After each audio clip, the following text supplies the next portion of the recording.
tardes, maestras, maestros, buenas noches. Estamos nuevamente en línea para poder continuar con el desarrollo de nuestro curso virtual. Esta vez vamos a continuar abordando una de las temáticas que tiene que ver con el componente de didáctica. Habíamos estado trabajando en reuniones anteriores lo relacionado al componente de conocimiento del estudiante. Entonces, esta vez, todo lo que ya hemos visto de conocimientos del estudiante, lo que se refiere a su desarrollo psicomotor, a su desarrollo cognitivo, como el desarrollo socioemocional, está conectado con lo que es el tratamiento pedagógico en aula. Y esto tiene que ver esencialmente con lo que es el proceso de enseñanza-aprendizaje, es decir, el objeto de estudio y el campo de acción de la didáctica.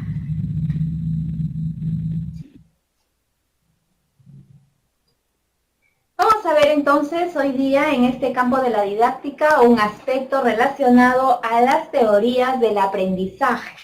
Sin embargo, el temario es muy explícito en lo que se refiere al campo de las teorías del aprendizaje. Como vemos, pues, datan desde los años 20, los años 30 en adelante, y entonces son un sinnúmero de teorías que han ido construyendo poco a poco modelos, paradigmas y corrientes que han permanecido en cierta época rigiendo lo que es el quehacer de la práctica didáctica.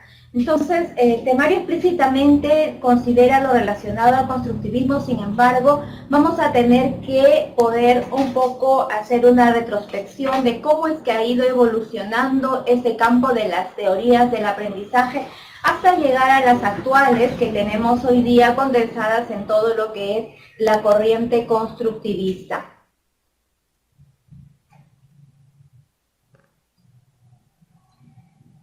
Comencemos por definir qué es una teoría. En todos los campos del saber humano hablamos de teorías y esas teorías son las que nos hacen ir elaborando un producto ciencia que luego va constituyendo la riqueza en la epistemología. Entonces, en pedagogía, en didáctica pasa lo mismo. Una teoría es un saber científicamente demostrado, un producto ciencia que se va validando a través de la ejecución, en este caso, del proceso de enseñanza-aprendizaje. Entonces, vamos a encontrarnos aquí con un sinnúmero de psicólogos, biólogos, incluso médicos, que han hecho sus aportes científicos y que han favorecido el desarrollo de la pedagogía y de la didáctica para conducir con mejor éxito el proceso de enseñanza-aprendizaje.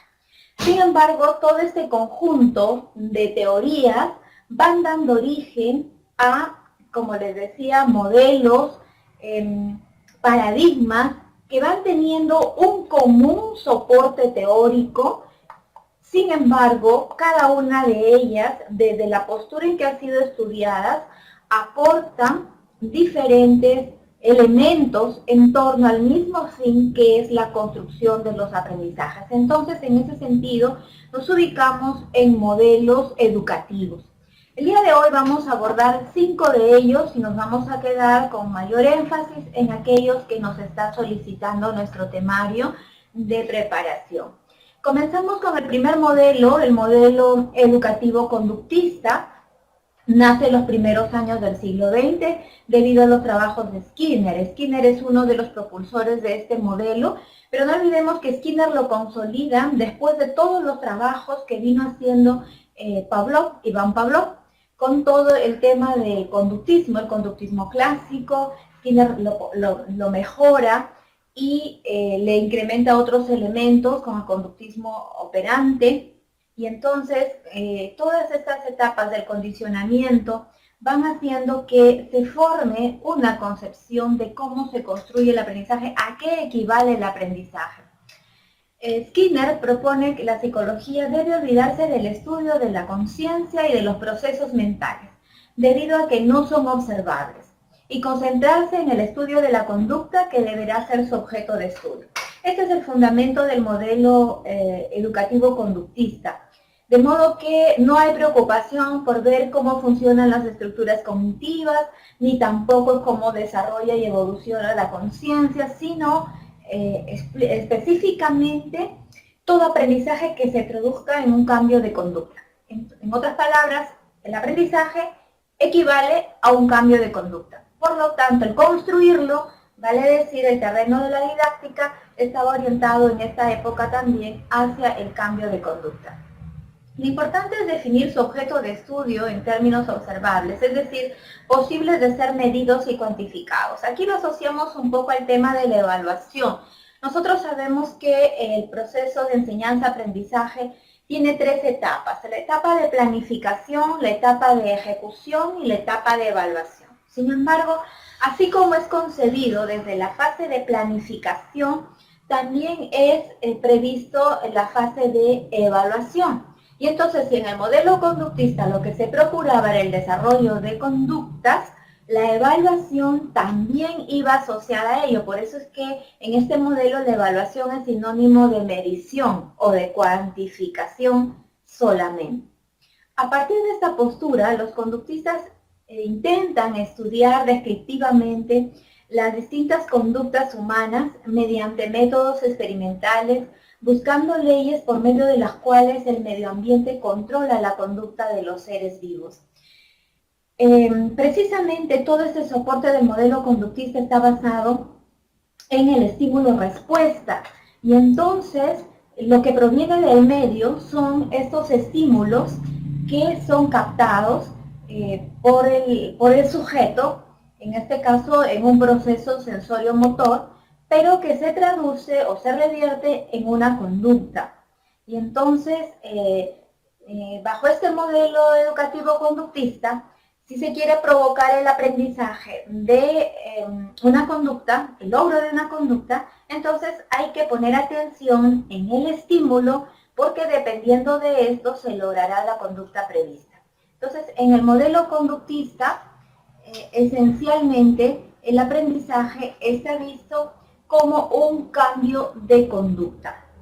La planificación que generalmente nos lleva este modelo es una planificación por objetivos, siendo la meta final estos cambios de conducta.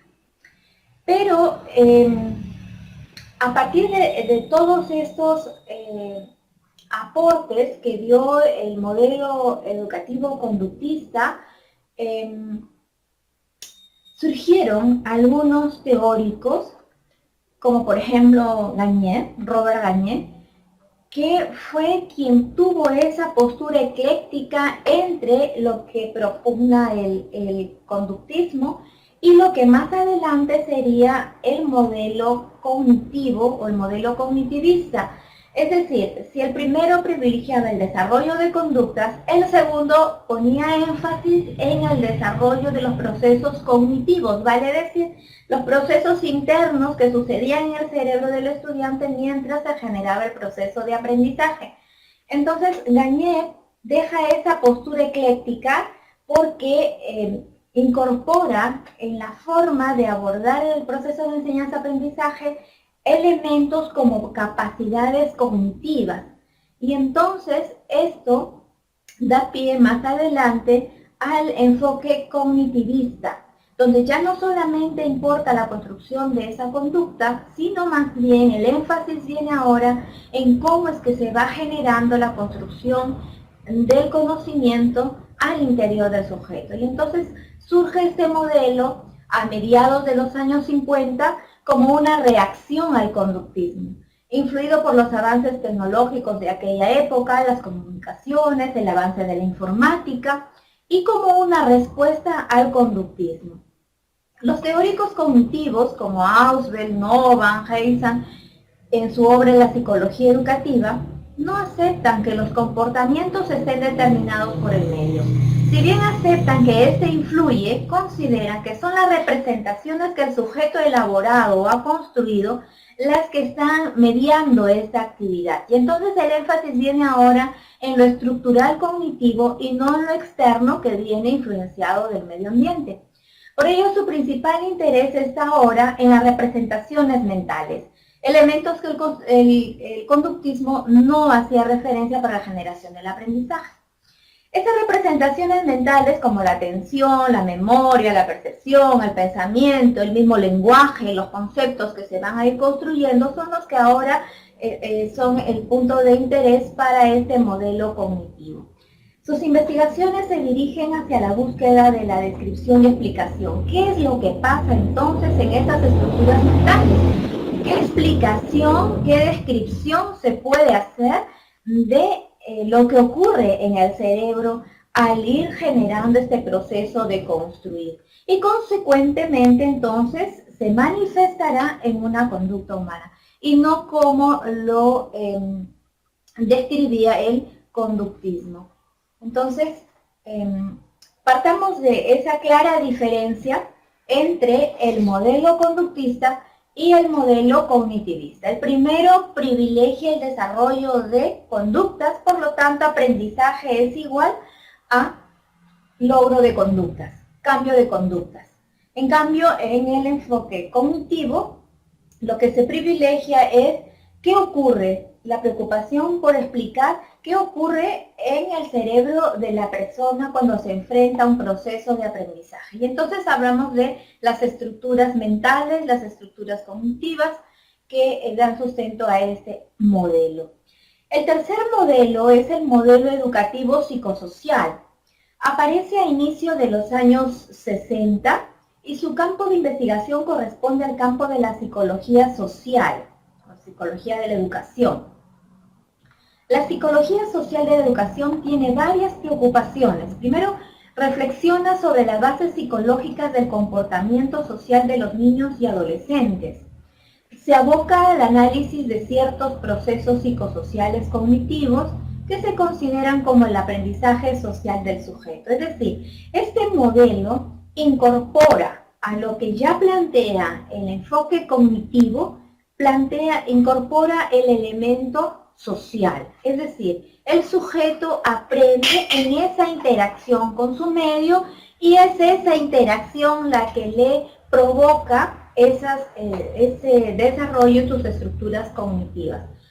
Por otra parte, se interesa en el papel que juega el profesor y sus expectativas durante el proceso de enseñanza-aprendizaje. Es decir, ya hay una intención mejor direccionada a lograr el aprendizaje teniendo en cuenta estos aspectos. Sin descuidar lógicamente al estudiante, sigue estudiando su comportamiento social, su comportamiento en esa interacción con el medio, su rendimiento escolar entre los estudiantes, así como la relación con su género. Es decir, está estudiando ese sujeto en el proceso de cómo aprende, pero además lo vincula con su medio y en ese medio encuentra a sus pares y encuentra el entorno.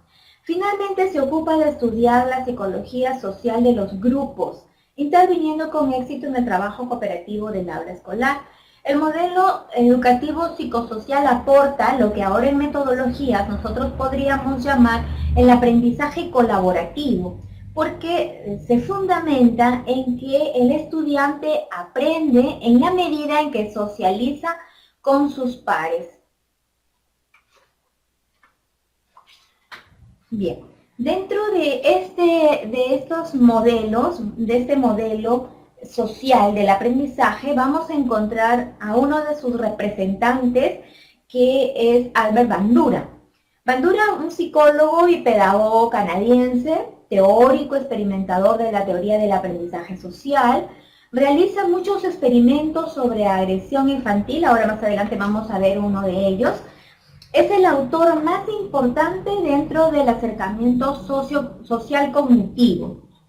Si bien Bandura aporta mucho al desarrollo cognitivo y por eso está ubicado dentro de este modelo, de este paradigma, pero su connotación, la connotación de su teoría es un marco social. El planteamiento cognitivo, en que se da vital importancia a la interacción social sin excluir otros factores. Ese es el aporte de Bandura. Se va en el marco del aprendizaje por interacción social, pero también considera otros aspectos como son los que caracterizan a su teoría, como la modelación, el aprendizaje vicario, el aprendizaje por imitación. Vamos a ver una síntesis de un pequeño experimento que hizo Bandura, llamado el experimento del muñeco bobo, basado en una película en la cual una joven le pega a un muñeco bobo, gritándolo estúpido, maltratándolo. Bandura le enseñó esta película a un grupo de estudiantes de una guardería. Posteriormente los dejaron jugar y los estudiantes realizaron el mismo comportamiento del niño con el muñeco bobo.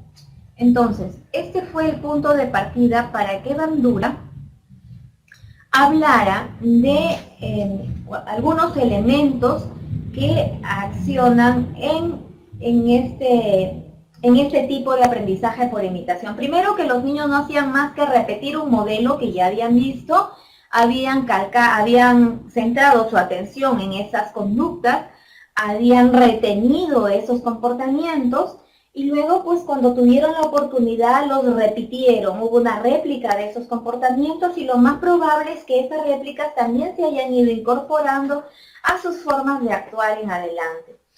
Bandura cita como elementos de su teoría psicosocial factores personales, ambientales y conductuales. Dentro de los factores personales tenemos las creencias, las actitudes, los conocimientos, lo que tiene como propio el estudiante cuando se enfrenta a esta situación de aprendizaje. A los factores ambientales, que pueden ser condiciones físicas, que pueden ser condiciones o recursos favorables con los que puede interactuarse para el aprendizaje.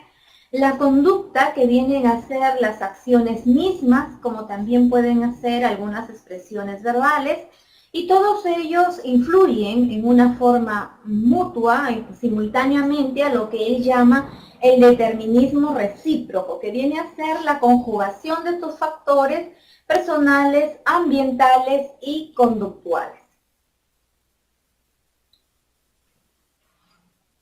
El determinismo recíproco, entonces, es la interacción de estos elementos cognitivos, conductuales y ambientales, ¿no? Cognitivos refiriéndonos a aquellos que están dentro de la persona, del sujeto que aprende, los conductuales, los referidos a la manifestación de sus acciones, y los ambientales referidos a lo que es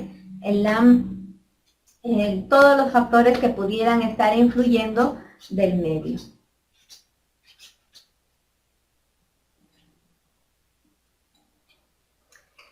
Bandura distingue el aprendizaje vicario u observacional, que es el que se le atribuye a él, y vamos a precisar a qué se refiere el aprendizaje vicario u observacional en relación al aprendizaje activo.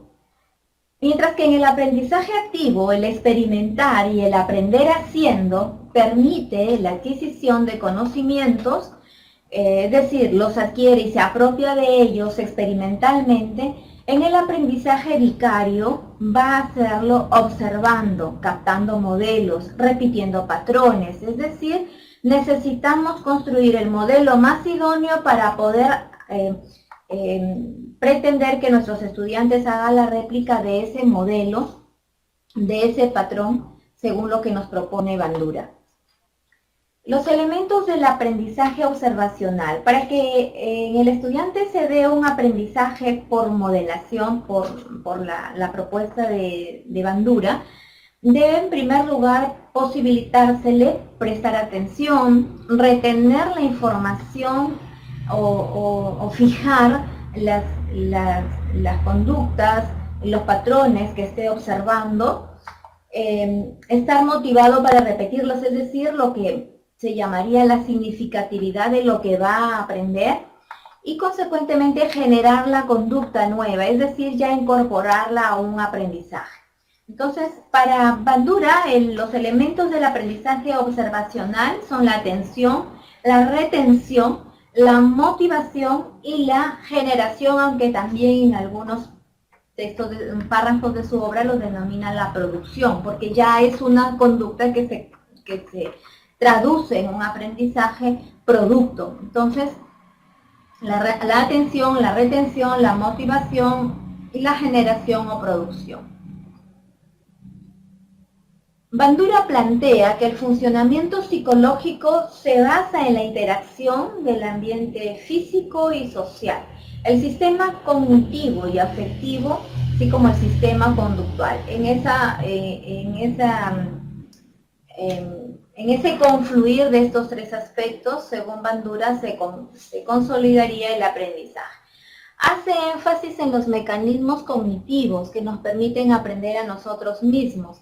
Por eso es que está dentro de este enfoque cognitivo y es quien propone cinco tipos de capacidades, como la simbolización, el aprendizaje vicario, que es la misma observación, las expectativas, que es lo que después le va a dar la automotivación, la autorregulación y la autorreflexión. Si bien es cierto, Bandura propone un aprendizaje por modelación, por imitación, hay quienes lo ubicaron en algún momento dentro del enfoque conductista, porque de alguna manera hay una réplica de una conducta. Sin embargo, el enfoque de Bandura pone mucho énfasis en los procesos de autorregulación y de autorreflexión del aprendizaje, lo cual quiere decir entonces que no solamente es la réplica de una conducta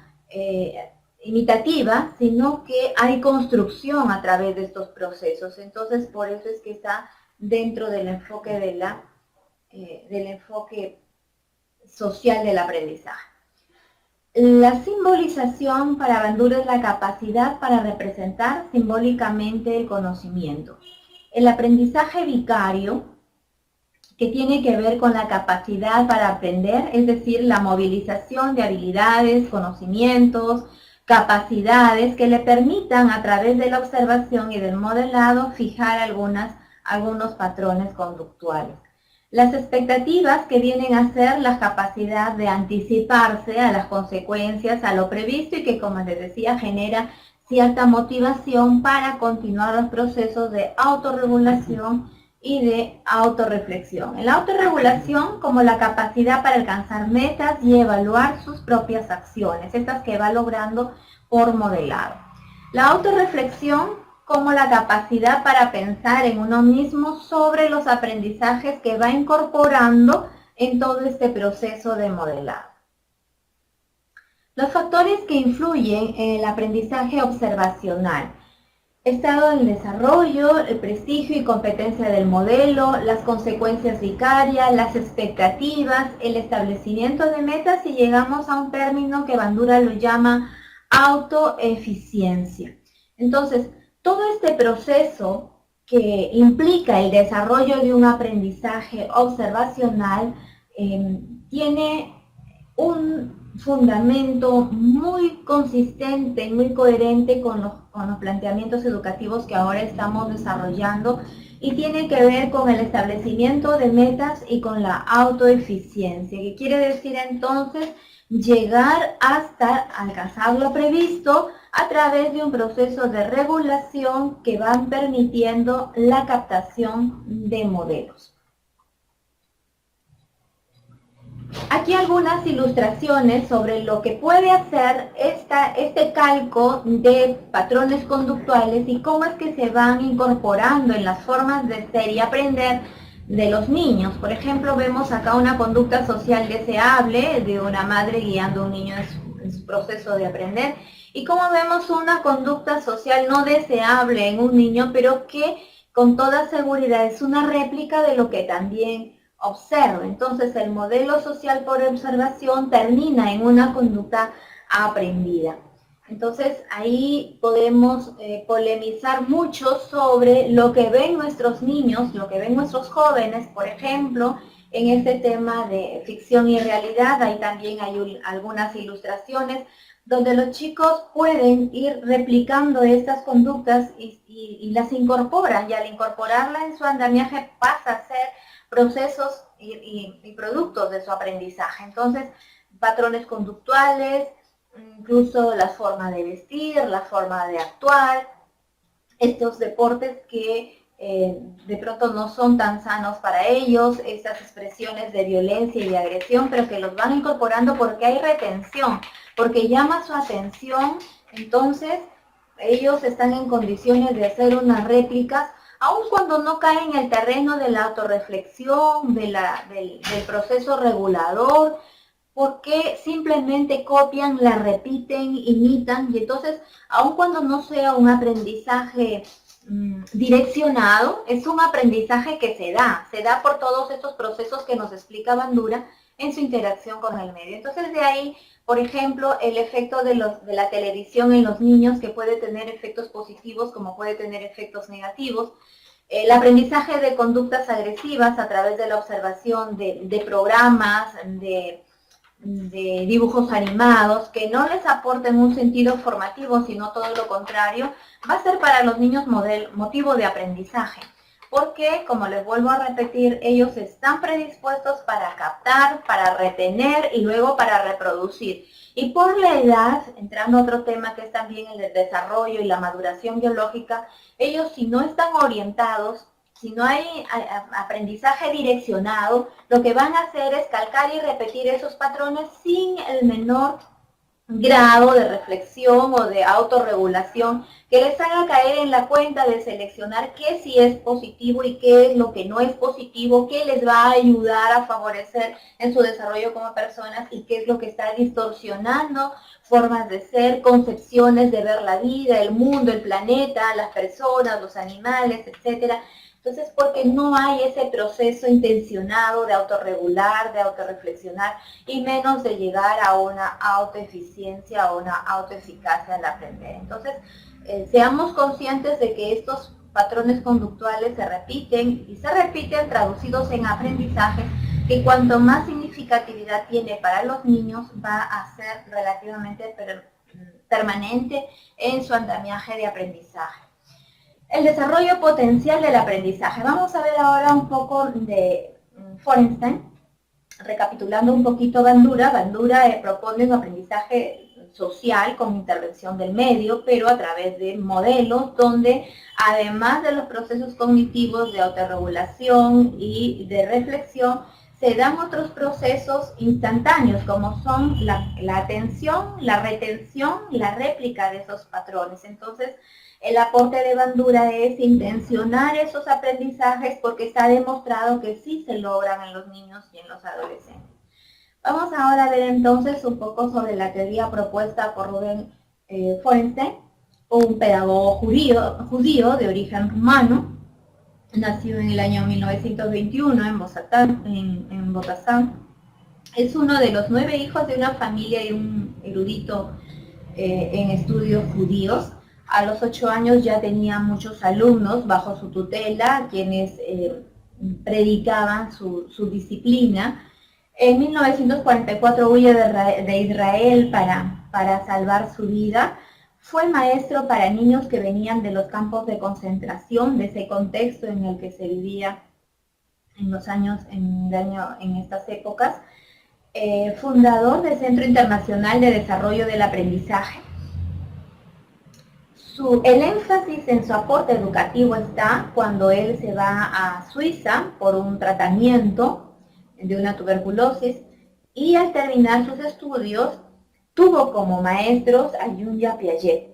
Los aportes de Jung y de Piaget comienzan a influir en su forma de pensar de Forenstein y tiene esos aportes.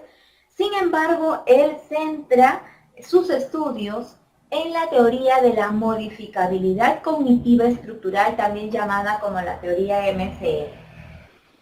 En el corazón de la teoría de la modificabilidad cognitiva está la experiencia de aprendizaje mediada, y por eso que es uno de los aportes que delinean también metodologías en la pedagogía, en la didáctica actuales.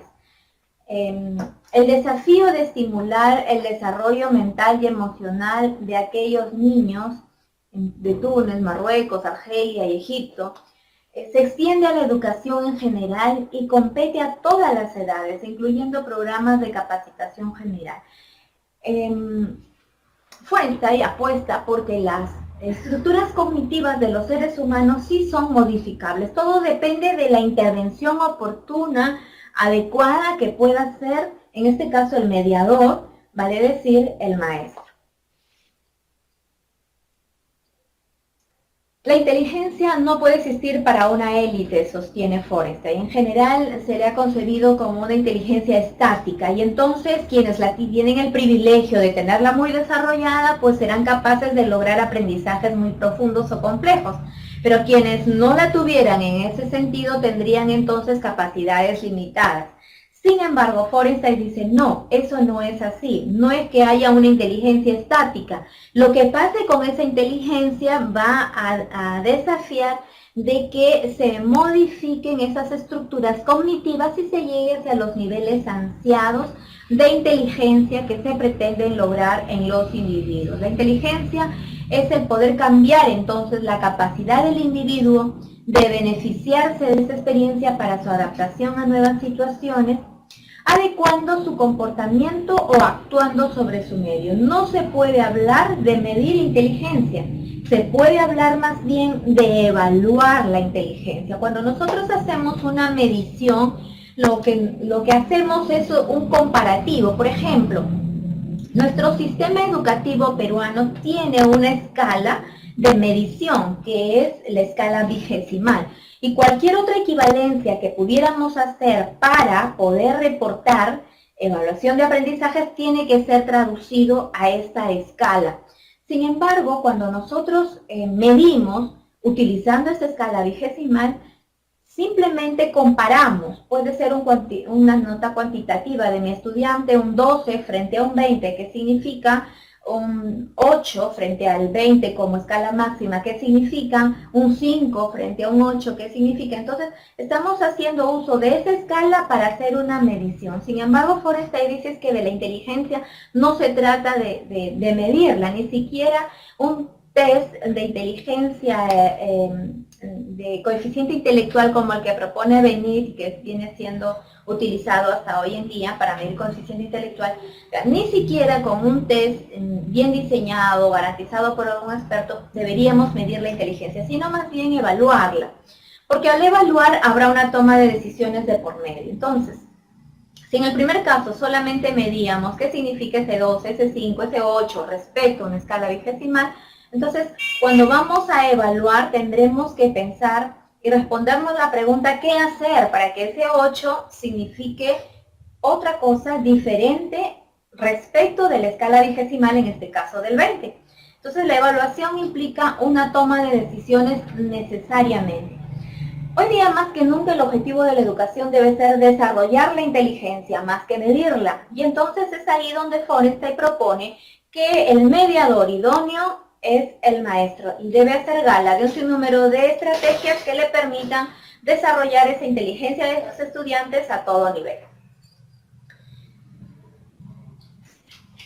Su teoría se sustenta en la creencia de que todo ser humano que no responde cognitivamente a los requerimientos de las diferentes instancias sociales, como el colegio, el trabajo u otras, es porque utiliza inadecuadamente y en forma ineficaz las funciones que son prerequisito de las operaciones mentales que determinan el funcionamiento cognitivo adecuado. Es decir, las personas que de pronto no manifiestan un desarrollo eficaz de sus facultades mentales no es porque no las tengan en potencia, sino porque no han sido acompañadas mediante alguna orientación, tutoría o acompañamiento que le permita desarrollar esos niveles cognitivos mayores.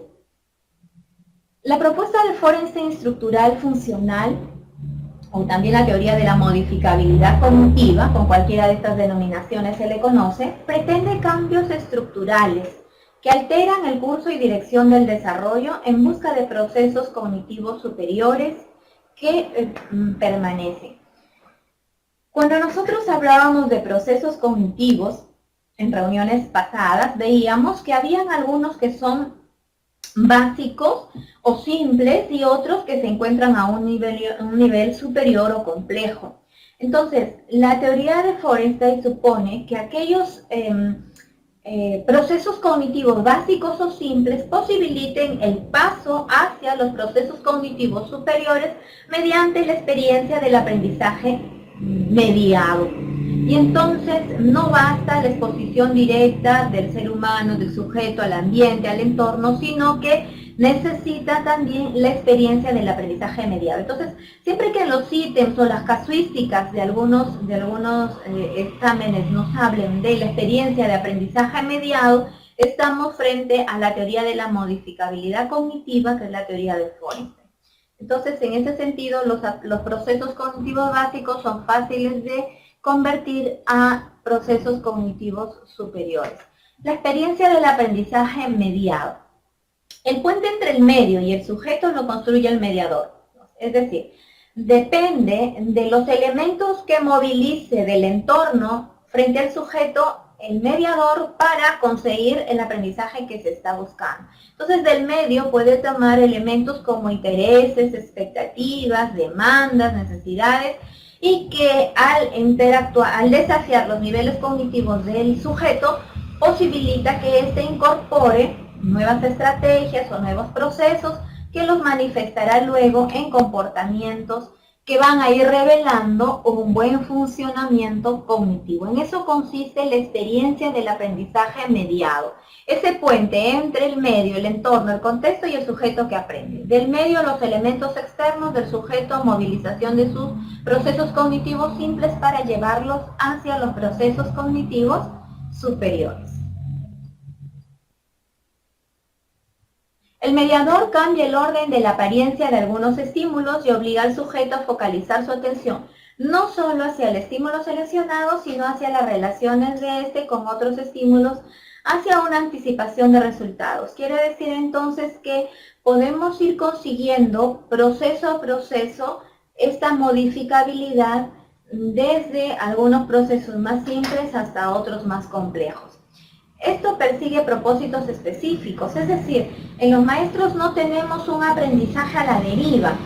Los maestros tenemos intenciones claras sobre lo que queremos lograr con los estudiantes. Entonces, la experiencia de la mediación del aprendizaje va a estar en función a los propósitos definidos y que ya se pueden anticipar de acuerdo a los recursos o las estrategias que vayamos seleccionando. La regulación y control del comportamiento. El mediador debe llevar, y cuando hablamos de mediador nos estamos refiriendo al maestro, debe llevar al sujeto a pensar antes de actuar, regulando su comportamiento y dominando su impulsividad. Es importante que el mediador lleve al sujeto a tomar conciencia de su propia manera de actuar y una tarea dada. Es decir, no solamente debemos procurar que estas estructuras cognitivas sean modificadas de unas más simples a otras más complejas, sino que también pasa por un proceso reflexivo. No olvidemos que uno de los procesos cognitivos de mayor orden o superior es el pensamiento. Entonces, al lograr estas modificabilidades cognitivas, estamos también mejorando esos niveles de pensamiento. Pasamos a un cuarto modelo educativo sociocultural. Y hablar del enfoque sociocultural sin duda nos remite a los aportes de Vygotsky. Desarrollado en los años 20 más o menos, este modelo se viene revitalizando y viene tomando fuerza a partir de la mayor difusión de este autor en su obra de los 80, donde hace importantes aportes teóricos socioculturales. Se cree que la relación entre la psicología y la educación ha ido siempre de la mano. Entonces, esta relación es una integración propia del sujeto y de sus aspectos personales. El enfoque sociocultural de Vygotsky tiene como objeto de estudio el entorno sociocultural, pero en relación al aprendizaje del estudiante. Entonces, el medio social juega un papel fundamental aquí, ya está determinante, en coherencia y en relación también con el desarrollo de la psiquis humana. Pero fundamentalmente Vygotsky pone énfasis en la influencia del medio, pues se cree que de ahí toma las demandas, las necesidades de aprendizaje y ahí vuelve, una vez que ha generado esos procesos de aprendizaje, a base de la interacción social. Sin embargo, hay muchos planteamientos más específicos que hace Vygotsky para sustentar su teoría, que los vamos a ver poco a poco a lo largo de las listas siguientes. Sobre Vygotsky, su teoría sociocultural enfatiza la importancia y el análisis evolutivo, así como el papel que desempeña el lenguaje y las relaciones sociales. Una idea fundamental en la obra de Vygotsky, el desarrollo de los humanos únicamente puede ser explicado en términos de interacción social, dice.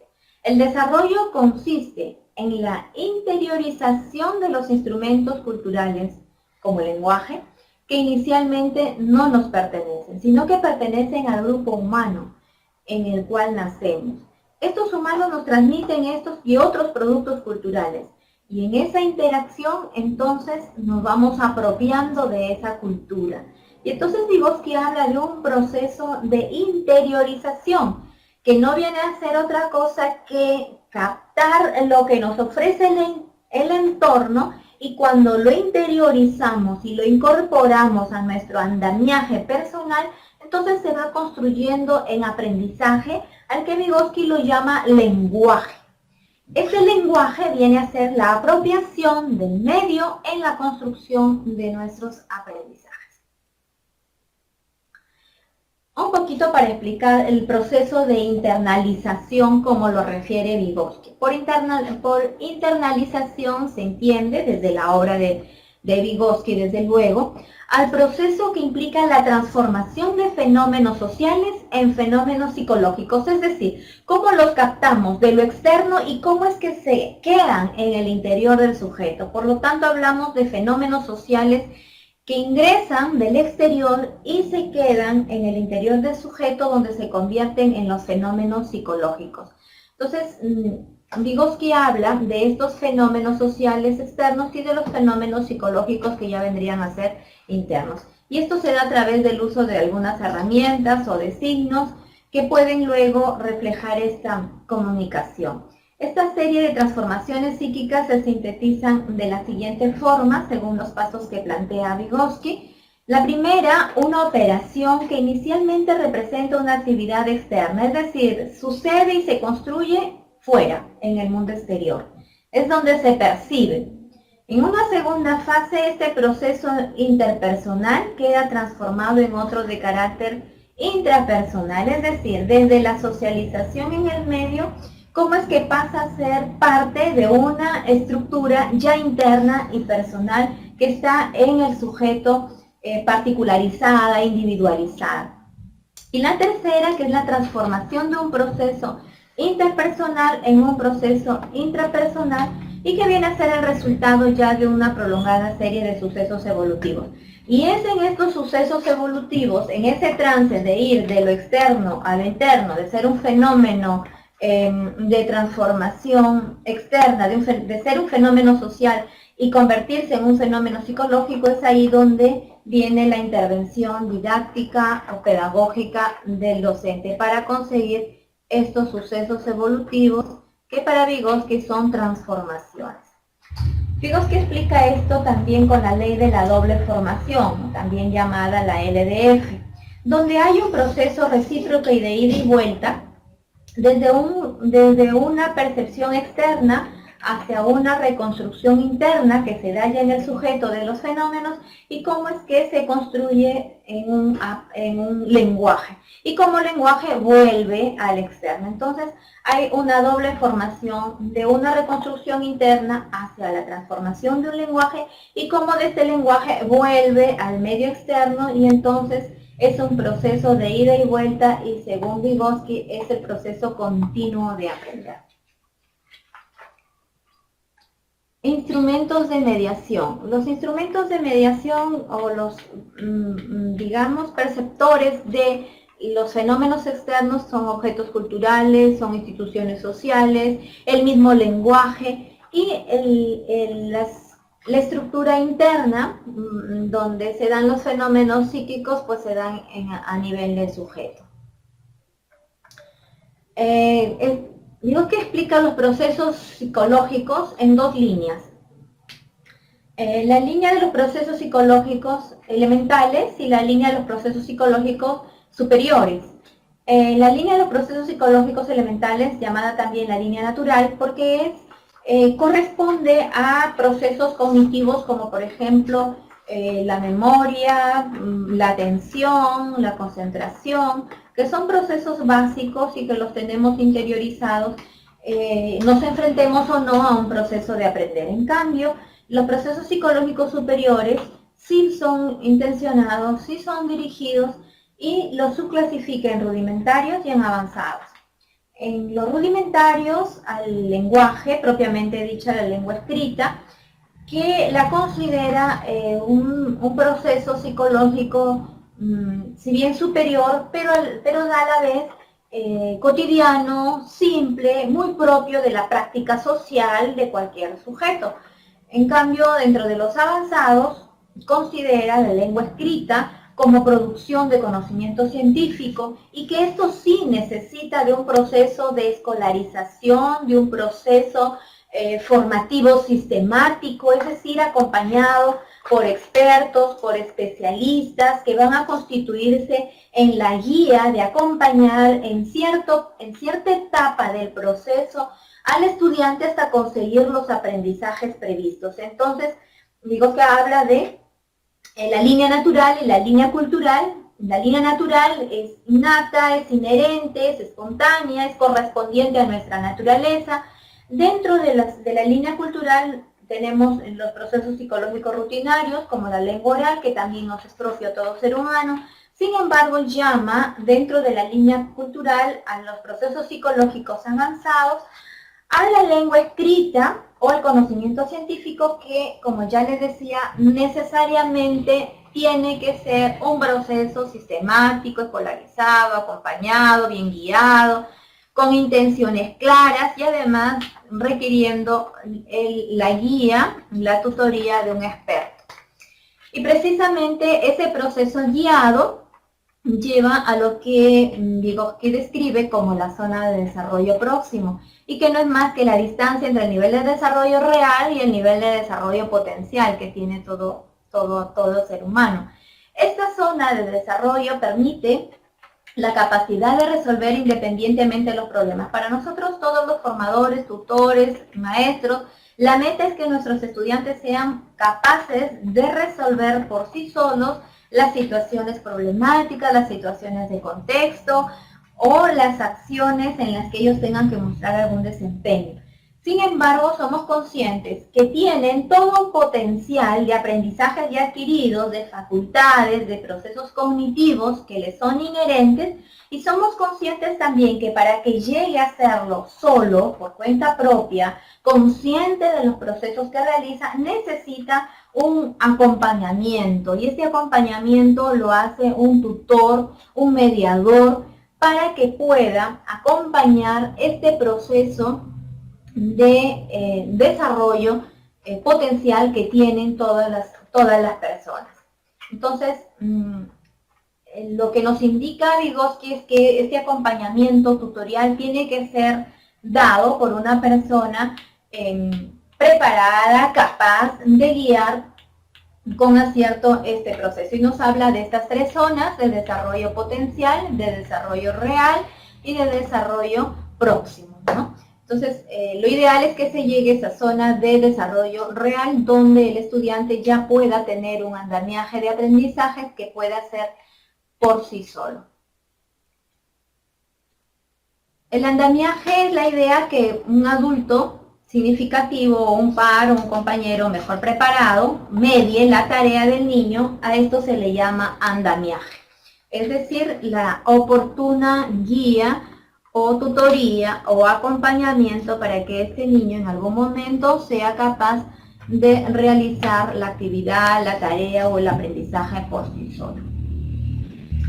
Sobre lenguaje y pensamiento habíamos hablado también ya en alguna oportunidad sobre estos dos procesos cognitivos complejos y superiores y que están siempre de la mano en una interconexión profunda y que moviliza pues una serie de conceptos, de procesos mentales. Si bien el pensamiento y lenguaje tienen raíces genéticas diferentes, en un determinado momento del desarrollo del niño, hacia los 2 años más o menos, ambas líneas se entrecruzan para conformar una nueva forma de comportamiento que es el pensamiento verbal y el lenguaje racional. Es decir, la capacidad de hablar lo que ha sido previamente razonado o analizado. En la filogenia del pensamiento y el lenguaje son claramente discernibles una fase preintelectual en el desarrollo del habla y una fase prelingüística en el desarrollo del pensamiento. La filogenia viene a ser el origen,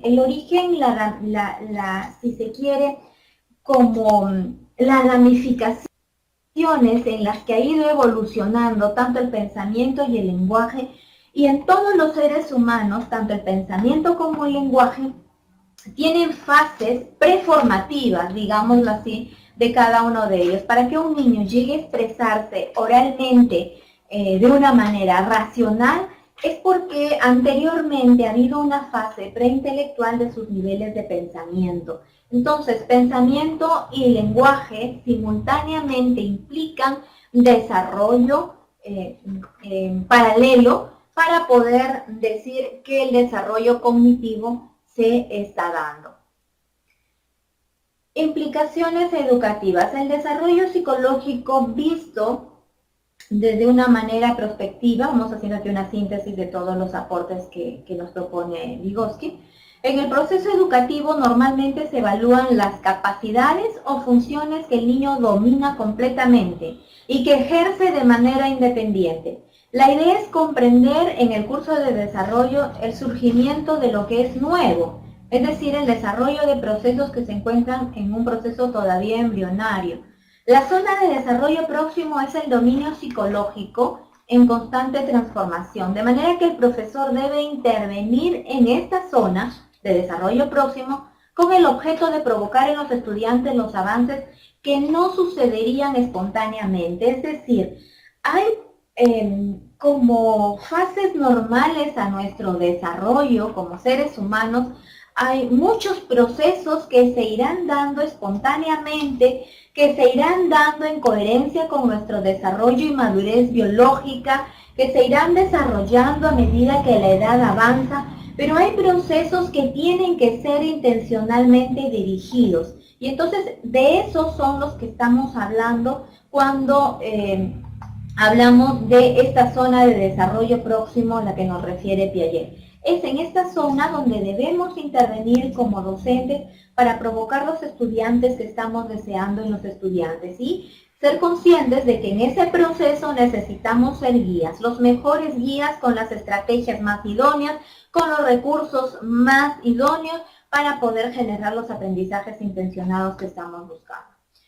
Los procesos de aprendizaje ponen en marcha los procesos de desarrollo. La trayectoria del desarrollo es de afuera hacia adentro, por medio de la internalización, dice Vygotsky. De este modo, si se considera que el aprendizaje impulsa el desarrollo, resulta que la escuela es el agente encargado y que tiene un papel fundamental en la promoción del desarrollo psicológico del niño. Entonces, Vygotsky propone que ese desarrollo interno y psicológico del niño se potencie desde el medio, desde su interacción con el entorno. Y en la medida que esto sea atendido, entonces se irá desarrollando también en esa misma medida el proceso de crecimiento y desarrollo psicológico del niño. La intervención de otros miembros del grupo social como mediadores entre la cultura y el individuo. Esta interacción promueve los procesos interpsicológicos que posteriormente serán internalizados. La intervención deliberada de otros miembros de la cultura en el aprendizaje de los niños es esencial para el proceso de desarrollo infantil.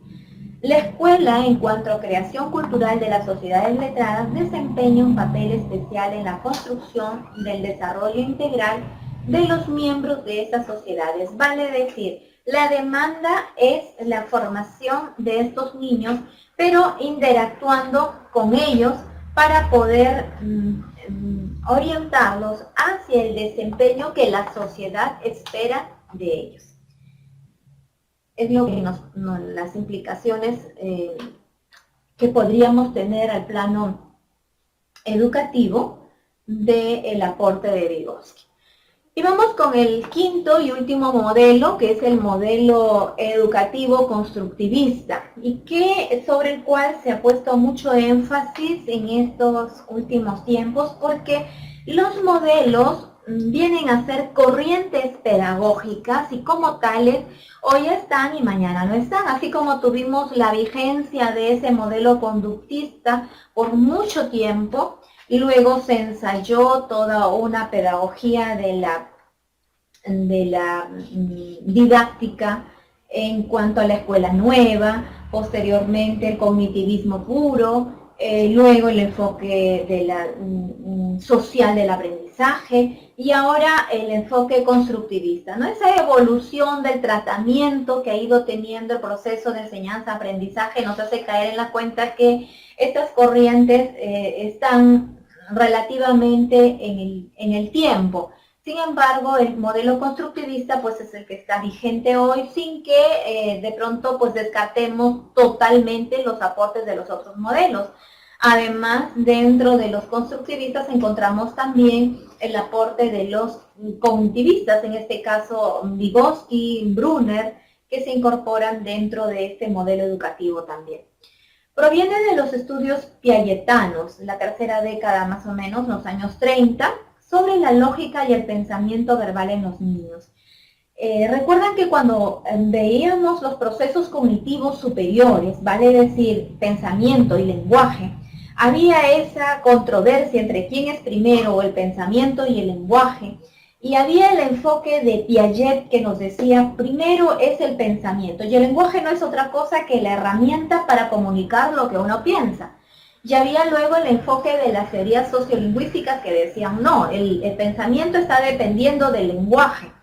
Y este punto que nos ponía sobre el tapete, que ambos siendo procesos cognitivos complejos, superiores, sin embargo tienen implicancia mutua, y eso es lo que aporta Piaget en los años 60, cuando en su modelo es tomado en cuenta, su modelo es llevado al campo educativo, más o menos a los años 60 recién. La problemática del paradigma psicogenético constructivista es fundamentalmente epistémica, es decir, relacionada a todo lo que tiene que ver la producción del conocimiento, del pensamiento científico, del pensamiento riguroso. Los constructivistas se interesan por la forma cómo se construye el conocimiento, pero no cualquier tipo de conocimiento, sino el conocimiento científico. El traslado del sujeto de un estado de un conocimiento inferior hacia uno de orden superior, ¿cómo es que se da ese salto de un conocimiento, de un pensamiento inferior a un pensamiento superior? Ese cómo, ese tramo de pasar de un nivel a otro, esa es la preocupación del constructivismo y es a lo que se dedican a explicar y a describir qué sucede con esas categorías básicas de un pensamiento racional. Dentro de sus máximos exponentes encontramos a Piaget, a Vygotsky, a Brunner, que nos aportan fundamentales ideas sobre lo que es el constructivismo. Vamos a ver algo muy sucinto de lo que nos aporta Piaget. Piaget considera la inteligencia como la capacidad de comprender y resolver problemas para adaptarse. Este es el enfoque que maneja Piaget cuando define la inteligencia. ¿Qué es la inteligencia? Es la capacidad para resolver problemas. Y en la medida que el ser humano sea capaz de resolver problemas, entonces puede adaptarse con éxito al mundo en el que se desarrolla. Ese es el enfoque piagetano desde cómo concibe la inteligencia y es el punto de partida para explicar cómo es que se da este proceso de aprendizaje. Dice Piaget, la transformación del medio por la acción del sujeto el individuo permanentemente intenta modificar su medio, y más que modificar, entenderlo. Y por eso plantea estos procesos de asimilación y de acomodación. La asimilación, que en esencia tiene que ver con la exploración del medio. ¿Qué hay en el medio? ¿Qué sucede? ¿Cómo lo explico? ¿Cómo lo articulo? ¿Cómo lo cohesiono con mis necesidades, con mis vivencias? Y entonces esa captación del medio es la que Piaget llama proceso de asimilación. Luego, la continua transformación del sujeto a partir de las exigencias del medio. Cada nuevo estímulo que proviene del medio, de los propios organismos, implica una modificación en las estructuras mentales preexistentes, y viene la fase de acomodación. Es decir, cuando ya se ha dado un proceso de equilibrio, Piaget explica este proceso de las estructuras cognitivas formadas en un esquema, que aparentemente están en un equilibrio porque hay una asimilación de aprendizajes anteriores. Sin embargo, cuando son enfrentadas a una situación nueva, vale decir, a ese conflicto cognitivo, va a generar ese desorden en las estructuras mentales, a lo que Piaget llama desequilibrio, y consecuentemente la necesidad de un nuevo aprendizaje, a lo que Piaget llama el reequilibrio. Una vez que se ha conseguido ese nuevo aprendizaje provocado por ese conflicto cognitivo, entonces vuelven nuestras estructuras mentales a un proceso de equilibrio, de reequilibrio, al que llamaría Piaget acomodación. Nuevamente una acomodación en nuestras estructuras cognitivas mentales. Entonces Piaget es un cognitivo por excelencia que basa sus niveles de pensamiento en estos procesos de adaptación, de asimilación, de acomodación, en estos procesos también de equilibrio, desequilibrio y reequilibrio. La adaptación se relaciona con la inteligencia como capacidad que nos permite interpretar, comprender la realidad y actuar en ella misma. Ese es el proceso de adaptación que nos describe Piaget. Por eso decíamos al inicio, para Piaget una persona inteligente es una persona capaz de resolver problemas, y en la medida que sea una persona más resolutiva va a tener mejor adaptación en su medio. Así define estos procesos. Dentro de la teoría de desarrollo evolutivo, también llamada la teoría de la maduración biológica, Piaget considera 4 estadios, ¿no? Creo que son por demás conocidos, pero vamos a hacer una síntesis muy pequeñita. El primer estadio, el estadio sensorio-motor, que va desde los 0 a los 2 años, el estadio preoperatorio, que va desde los 2 hasta los 7 años, el estadio de las operaciones concretas, que va desde los 7 hasta los 12 años, y el estadio de las operaciones formales, que va en este caso de la adolescencia, de los 12 años a más, porque hay todo un proceso todavía lento de desarrollo del pensamiento formal. Entonces, asociando los logros fundamentales a lo que es capaz de hacer un niño en cada uno de estos estadios, podríamos decir que en el estadio sensorio-motor hay la presencia de un pensamiento muy intuitivo, un pensamiento que no es consciente, sin embargo, se manifiesta a las nociones muy referenciales sobre espacio, sobre tiempo, una inteligencia muy práctica solamente basada en el accionar espontáneo, la percepción de la manipulación, por ejemplo, la exploración, que comienza por un desarrollo sensitivo todavía incipiente. En cambio, en la etapa preoperatoria, que va en los años de 2 a 7 años, hay un ligero paso de ese pensamiento intuitivo hacia un pensamiento que ya va siendo un poco representativo, simbólico. Hay pequeñas representaciones ya en las estructuras cognitivas. Ya podemos prescindir poco a poco de algunas partes de lo concreto, de los objetos, y entonces se van haciendo en la mente del niño algunas representaciones cognitivas o simbólicas muy simples. Ya a partir de los 7 a los 12 años, que estamos en la etapa de las operaciones concretas, entonces vamos ya saliendo de ese pensamiento intuitivo, simbólico, para dar paso a un pensamiento ya más lógico, pero siempre necesitando de lo que son las exploraciones, material concreto, los objetos reales todavía, los aprendizajes que comienzan por la percepción sensorio-motora. Sin embargo, de los 12 años en adelante, según Piaget, comienza la etapa de las operaciones formales que caracteriza el pensamiento abstracto o el pensamiento formal. Sin embargo, no olvidemos que esto es una etapa de tránsito que generalmente, en nuestro caso, los niños que salen del nivel primario hacia el nivel secundario, en este tránsito todavía vamos a ver en un primer año, en un segundo año, rasgos de un pensamiento concreto, hasta que poco a poco se va llegando a iniciar el pensamiento formal, que se caracteriza por los razonamientos ya más completos, como las inducciones, deducciones, el planteamiento de hipótesis, los planteamientos argumentados, razonados, que serían propios ya de un pensamiento formal o abstracto. Entonces, los 4 estadios que propone Piaget como parte de este desarrollo cognitivo. Ahí un poco la vista nos trata de ilustrar una etapa motora sensorial que va desde los 0 a 2 años. Hay un control más que todo motor, un aprendizaje acerca de los objetos físicos. En la preoperacional, que va desde los 2 a los 7 años, hay el desarrollo de algunas habilidades, pero todavía espontáneas, como son las habilidades verbales, la captación de algunos conceptos, de algunas palabras. La etapa operacional concreta, donde ya se manejan conceptos abstractos, sin embargo las relaciones entre ellos todavía no son abstractas.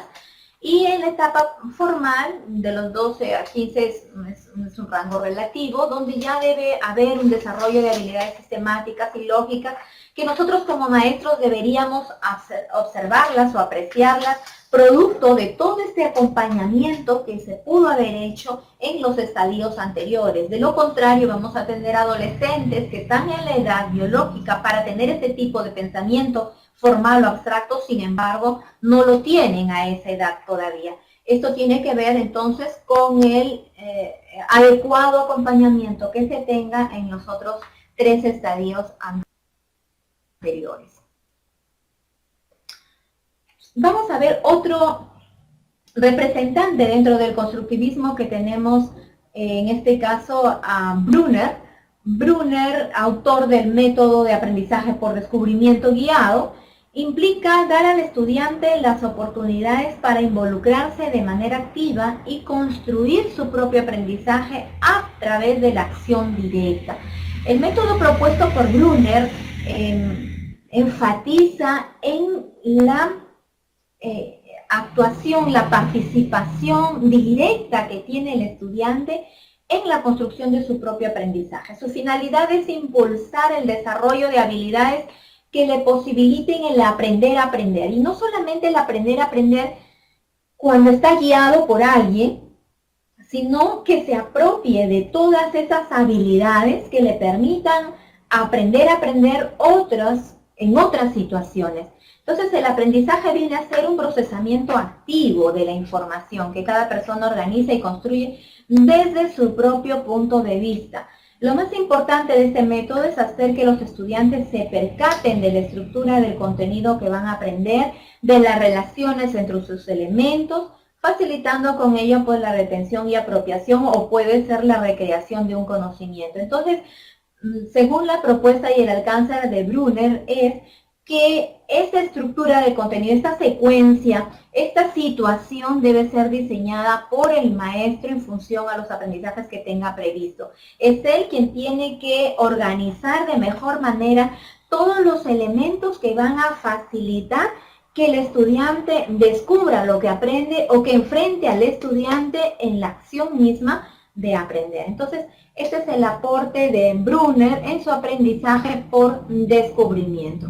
Brunner distingue 3 sistemas de procesamiento de la información, vale decir, modos de representación de la información, con lo cual el niño o el estudiante llega a construir modelos de la realidad. Y estos son la acción, las imágenes mentales y el lenguaje. Es decir, que todo esto que está en el medio puede ser llevado mediante un proceso dirigido hacia la representación del estudiante, la captación de la información.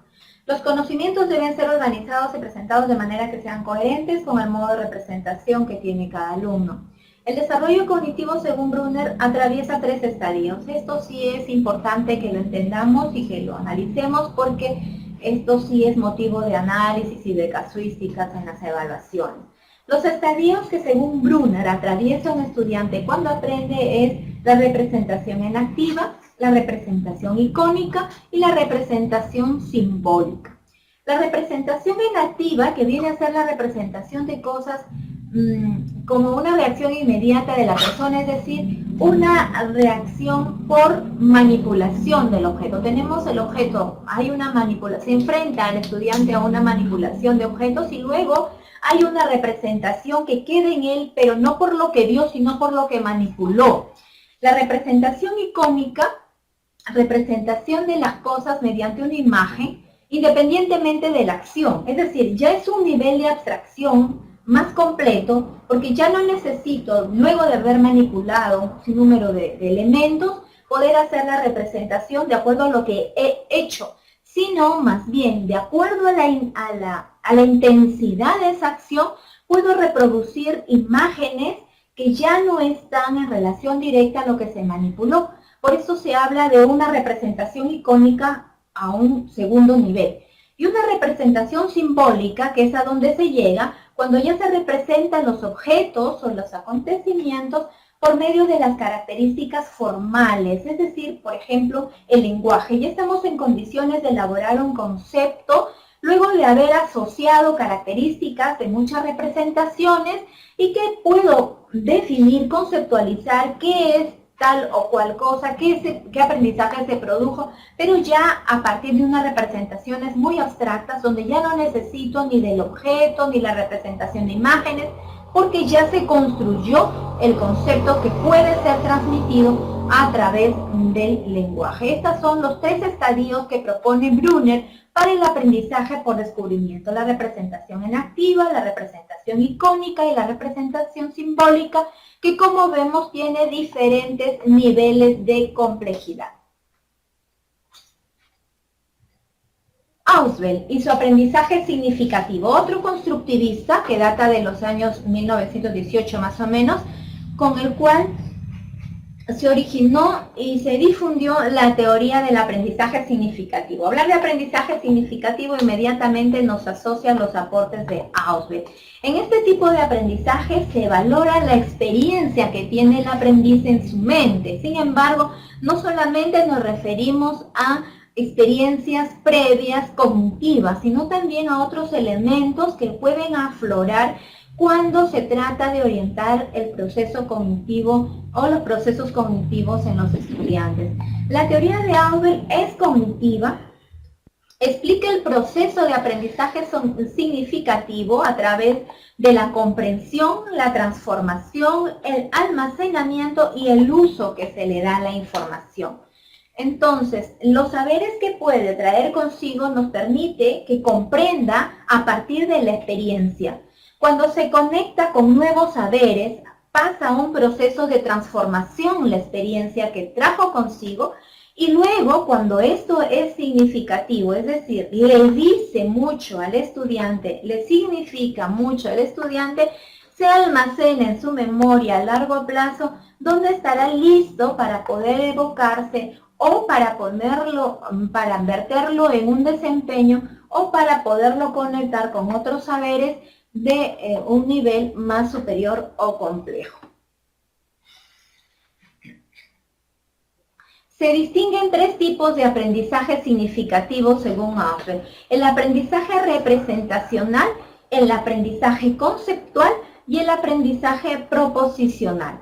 El aprendizaje representacional consiste en el aprendizaje de vocabulario previo a la formación de conceptos, es decir, el lenguaje de palabras, el lenguaje que se puede ir aprendiendo de una manera muy espontánea.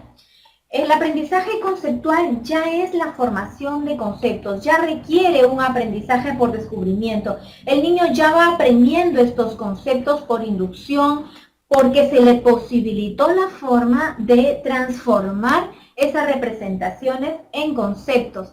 Y luego el aprendizaje proposicional, cuando tiene lugar a partir de un momento en que el niño ya relaciona esos saberes nuevos con otros que ya existen. Y en esa conexión entre los saberes previos con los nuevos es que se encuentra la solidez del aprendizaje, a lo que Auswell llama el aprendizaje significativo. Por ejemplo, podemos hablar de un aprendizaje representacional cuando un niño se enfrenta, puede ser a la luz de un semáforo, a una señal de tránsito, que nos hace caer en la cuenta de que ya le está diciendo algo. Sin embargo, es una representación todavía muy simple. Para hablar de un aprendizaje conceptual, cuando les damos a los niños, por ejemplo, un grupo de animales que pertenecen a una determinada clasificación, y él ya los puede clasificar atendiendo a sus características, atendiendo a lo que significa. Entonces, esto nos estaría demostrando que hay un aprendizaje y un manejo de conceptos. Sin embargo, cuando hablamos de un aprendizaje proposicional, ya tiene que haber una conexión de este saber nuevo con otros saberes, lo cual le va dando complejidad. Por ejemplo, la Tierra es redonda porque se explica a la luz de una teoría que articula unos conocimientos astronómicos, otros físicos, otros naturales, etc. Entonces, en ese aprendizaje proposicional ya confluyen otros saberes que son los que le dan la pertinencia al aprendizaje que se está teniendo. Entonces, Auswell clasifica el aprendizaje significativo en tres tipos. El aprendizaje representacional, que es más simple, sencillo, moviliza procesos cognitivos simples. El aprendizaje conceptual, referido específicamente al manejo de conceptos, pero también está a una escala en un segundo nivel, todavía simple. Sin embargo, el aprendizaje proposicional o el aprendizaje significativo propiamente dicho, que viene a ser el que relaciona ya estos saberes nuevos con otros ya existentes, con mayor dominio y sistematicidad de los aprendizajes previos como los nuevos. Y es lo que le da solidez al nuevo aprendizaje, como nos explica Auswell. En resumen, hemos visto de manera panorámica todos los últimos, porque no hemos visto todos, pero por lo menos los más representativos enfoques, modelos educativos que nos ubican de pronto en las prácticas pedagógicas actuales que tenemos y que nos orientan hacia este desarrollo de competencias que en nuestro sistema educativo peruano estamos buscando. Sin embargo, es muy pertinente hacer una pequeña síntesis. La psicología clínica del conductismo, por ejemplo, se ocupa fundamentalmente del estudio de comportamientos humanos, que está en vigencia, no está en vigencia tal cual es planteada. Sin embargo, no olvidemos que en las competencias, que es manifestación de desempeño, siempre vamos a buscar observar en las acciones, en las actuaciones de las personas, vamos a encontrar caracterizaciones de comportamientos. Entonces, no todo este enfoque está echado por tierra ni descartado, porque vamos a seguir observando comportamientos y conductas a través de desempeños que vendrían a ser hoy en día la manifestación de las competencias. La psicología cognitiva, que estudia las representaciones mentales, cómo es que se dan estos procesos cognitivos internos en el cerebro del estudiante cada vez que construye, cada vez que aprende. La psicología social, que reflexiona sobre el aprendizaje social del sujeto, la importancia del medio, cómo es que del medio tiene la demanda de aprender y asociada a sus elementos internos, vuelve al medio para poder conseguir estos aprendizajes. La teoría sociocultural, que se aboca al estudio de la conciencia con distintos criterios sociales y culturales, es decir, no solamente se percibe del medio la demanda de aprender, sino que se es consciente de lo que se tiene que aprender y vuelve a la cultura manifestada en diferentes formas, como por ejemplo el lenguaje. Y por último, la teoría constructivista, que se preocupa por la construcción del conocimiento y el aprendizaje. Cómo es que se va generando el conocimiento y cómo es posible pasar de niveles de pensamiento simple o sencillo hacia un nivel de pensamiento superior, lo cual quiere decir atender a todo ese desarrollo cognitivo de los estudiantes. Entonces, maestros, maestras, de esta manera hemos hecho una revisión así panorámica, holística, de todo lo que significa el abordaje de estas teorías, atendiendo a lo que es el temario que nos proponen para esta ocasión, Ministerio de Educación, y vamos ahora a ensayar algunos ítems que tengan que ver con la temática que hemos trabajado.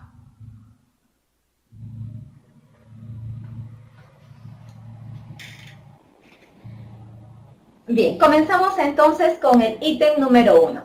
En el marco del enfoque conductista, el estudiante aprende mejor entre pares. Para aprender hay que tener interés. El estudiante aprende de acuerdo a su inteligencia. Todo estímulo que se repite genera aprendizaje. ¿Cuál de estas proposiciones es pertinente con el enfoque conductista?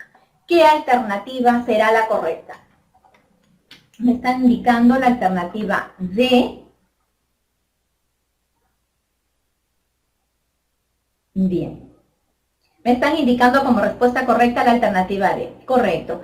Todo estímulo que se repite genera aprendizaje. No olvidemos que el enfoque conductista tiene su esencia en el estímulo-respuesta. Entonces, a mayor repetición del estímulo, se asegura la respuesta. Por lo tanto, el estímulo podría estar generando el aprendizaje, entendiendo que el aprendizaje es el cambio de conducta. Muy bien, entonces, Carlos, Luis, Lucila y todos los que nos indicaron la alternativa D es la respuesta correcta.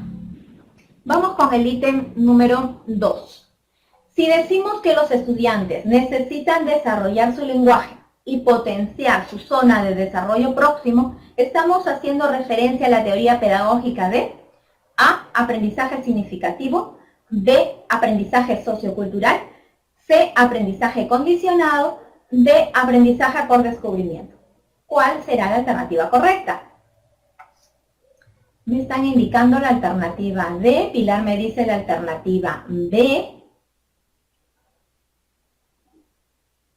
Ok, Fiorella, Carlos, Luis también me están indicando la alternativa B. Correcto, es el aprendizaje sociocultural, ¿verdad? Es el aprendizaje sociocultural que nos propone Vygotsky. En el tercer ítem, en una institución educativa, una estudiante del grado sexto demuestra un rendimiento académico destacado, por lo que se propone promoverla al siguiente grado. Sin embargo, el director de grupo enfatiza que al estudiante le hace falta la madurez suficiente, por lo que no está preparada para la complejidad del siguiente grado. Este argumento se fundamenta en un enfoque A, pedagógico constructivista, que determina que los aprendizajes y la actividad escolar deben ser acordes con el crecimiento. B, psicológico evolutivo, basado en las teorías que sustentan que el desarrollo humano está determinado por la edad. C, de evaluación, que cuestiona la promoción anticipada de los estudiantes con edades inferiores a las requeridas. D, de gestión administrativa, que plantea una organización del sistema escolar dada por la relación entre el grado y la edad. ¿Cuál es la respuesta correcta? Me están indicando la alternativa B. Muy bien, es correcta la respuesta. Es la alternativa B, psicológico evolutivo, basado en las teorías que sustentan que el desarrollo humano está determinado por la edad. Y sobre esto tenemos actuales experiencias que nos pueden dar cuenta, sobre todo en el nivel inicial, la norma que nos indica la edad mínima con la que podemos aceptar a estos niños y niñas en la escuela, ¿no? Producto de la aplicación de este enfoque. Ítem número 4. Una docente organiza un proyecto de aula junto con sus estudiantes con el fin de generar aprendizajes más contextualizados y que les permitan establecer relaciones entre los diferentes conocimientos de las disciplinas, de manera que ellos puedan establecer relaciones entre lo que saben y lo nuevo que van a aprender. Desde el enfoque pedagógico que se maneja en los proyectos de aula, la docente debe partir de A, las fuentes de información que identifiquen los estudiantes. B, las preguntas que propone la docente a los estudiantes. C, lo que saben y quieren saber los estudiantes. D, lo que saben las personas de la comunidad educativa. ¿Cuál es la respuesta correcta? Me están indicando la alternativa C. Lo que saben y quieren saber los estudiantes es uno de los rasgos de la planificación por proyectos, ¿verdad? Muy bien. Ítem número 6.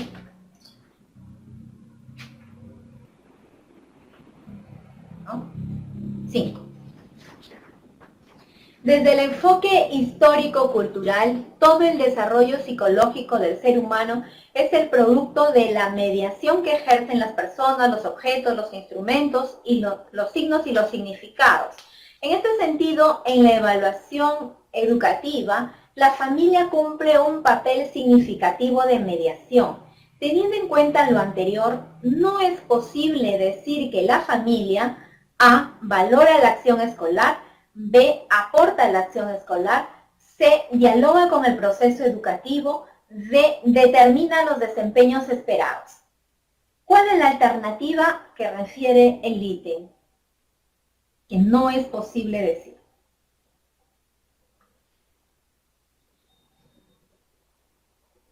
¿Cuál es la alternativa que corresponde?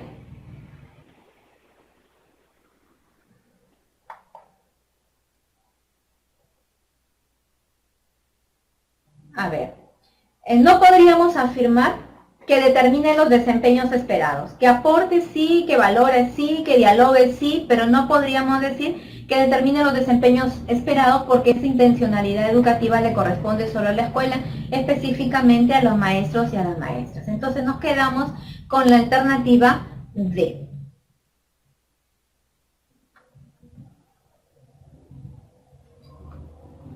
Ítem número 6. Desde el aprendizaje significativo que se da en la escuela y fuera de ella, son importantes para la adquisición de conocimientos, el entramado social, la relación con el conocimiento, el currículo y la práctica pedagógica. Desde esta concepción, el laboratorio se transforma en un espacio de encuentro intersubjetivo. En él se da la relación no solo de conceptos, sino con la epistemología de los mismos.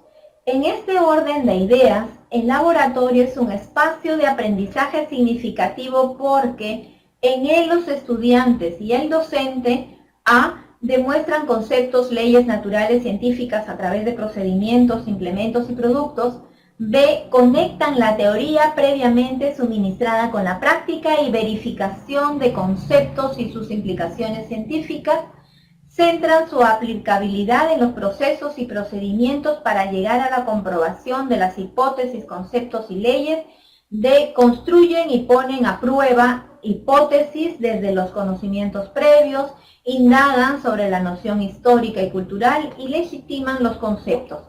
¿Cuál será la alternativa correcta?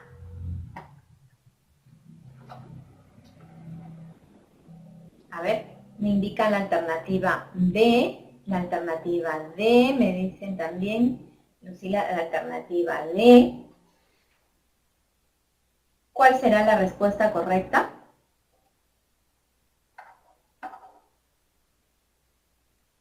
Me indican la alternativa B. A ver, vamos haciendo el análisis entre las dos alternativas. La alternativa B, primero partamos un poco remitiéndonos al análisis del ítem. Desde esta concepción, el laboratorio se transforma en un espacio de encuentro intersubjetivo. Estamos hablando del laboratorio como un espacio en el que se da la relación no solo con los conceptos, sino con la epistemología de los mismos. Cuando hablamos de epistemología, estamos hablando de la construcción del conocimiento científico. Por lo tanto, atendiendo a estas ideas, el laboratorio es un espacio de aprendizaje significativo porque en él los estudiantes, si vamos a la alternativa B que me proponen algunos, conectan la teoría previamente suministrada con la práctica y la verificación del concepto y sus implicaciones científicas. Y es válida Porque si es que pensamos en el laboratorio como un lugar físico en el que podamos llevar a cabo este tipo de experiencias y al cual tendríamos que ir ya con una base teórica que vamos a contrastar a la luz de un experimento, de una experiencia concreta, para poder contrastar estas implicaciones científicas. Sin embargo, en el marco del laboratorio como un escenario, sí podemos hacer la construcción o la prueba de hipótesis de estos conocimientos en el marco de esta noción histórica o cultural. Entonces hay dos enfoques. Uno que nos puede referir a un laboratorio como una infraestructura equipada, idónea para la verificación y realización de experimentos, y el otro que nos habla de construcción de conocimientos y saberes como un escenario. Nos quedamos entonces con la alternativa D.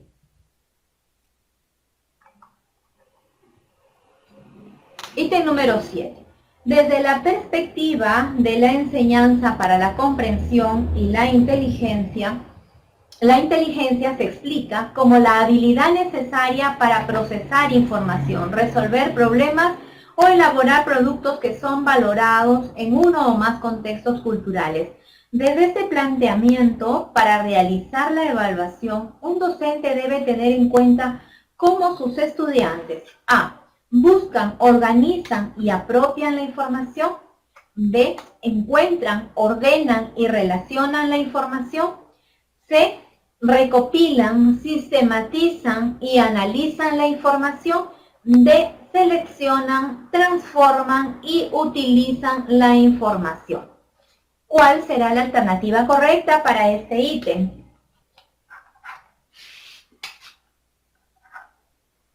Me están indicando la alternativa D.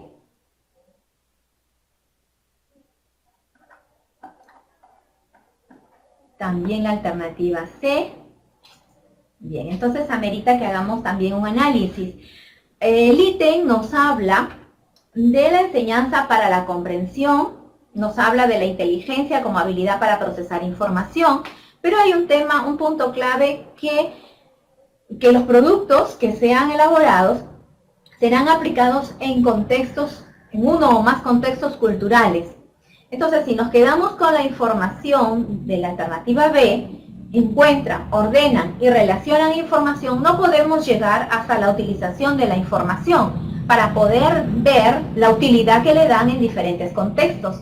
En cambio, la alternativa D sí nos habla de seleccionar, de transformar la información, y este proceso de transformar la información ya va por el organizar, el ordenar, sistematizar, jerarquizar, es decir, ya transformó la información que había seleccionado y ahora al asimilarla está listo para llegar a utilizarla en diferentes contextos. Entonces, nos quedamos con la alternativa D. Seleccionan, transforman y utilizan la información. Bien, vamos con el ítem número 8. Para evaluar la clase desde una perspectiva de la enseñanza por competencias, una docente establece unos saberes propios de la disciplina, pero además define unas habilidades y actitudes a desarrollar y promover en los jóvenes de sexto grado. Para lograr esto, la docente debe apoyarse en A. Los intereses de los estudiantes porque facilitan el proceso educativo y evaluativo. B. Los textos escolares porque contienen los principales temas que se deben evaluar en el área. C. Los desarrollos tecnológicos y avances sociales porque orientan el desempeño de los estudiantes. D. Los saberes del área llevados a escenarios cotidianos porque pueden ser mejor comprendidos por sus estudiantes. ¿Cuál será la alternativa correcta para el ítem 8?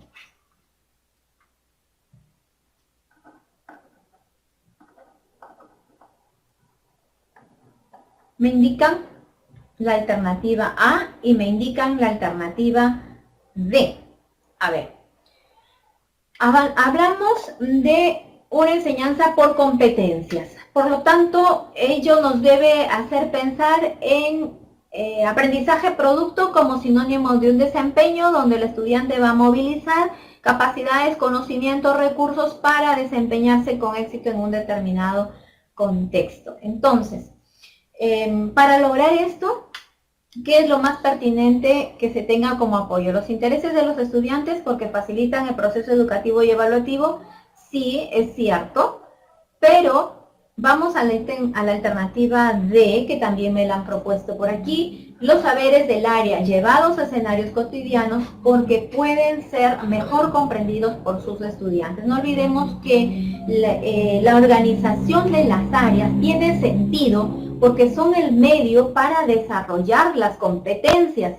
Por lo tanto, el evaluar si las competencias, si el desarrollo de competencias viene a ser el propósito, lo consecuente es que sean estos también los que van a ser motivo de evaluación. Por lo tanto, la alternativa D es la que nos acerca hacia el desempeño de una enseñanza por competencias. Nos quedamos entonces con la alternativa D. Ítem número 9. La identidad profesional del educador está ligada a las experiencias pedagógicas que se aplican en el aula de clase. Un profesor demuestra que ama su profesión y se identifica con sus alumnos si A. Es bueno en lo que sabe y se preocupa por cumplir el cronograma de actividades.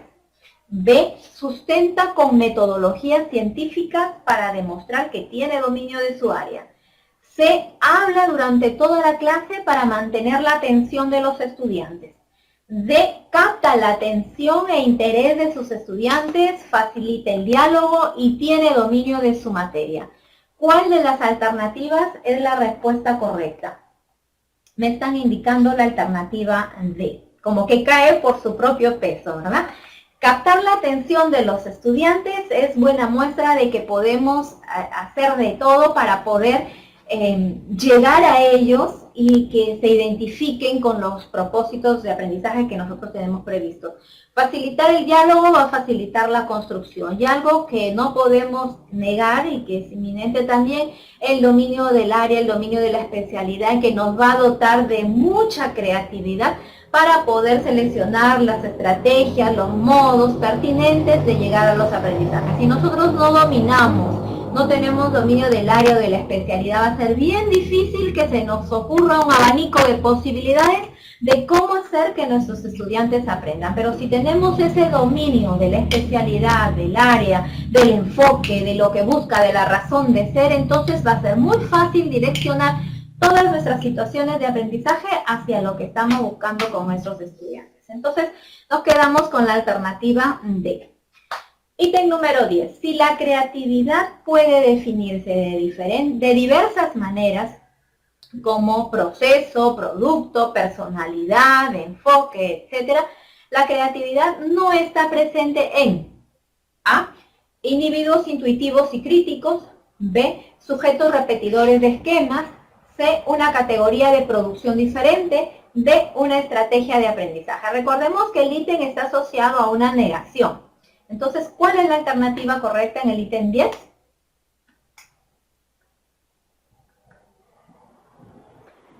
Okay, me indican la alternativa B, exacto.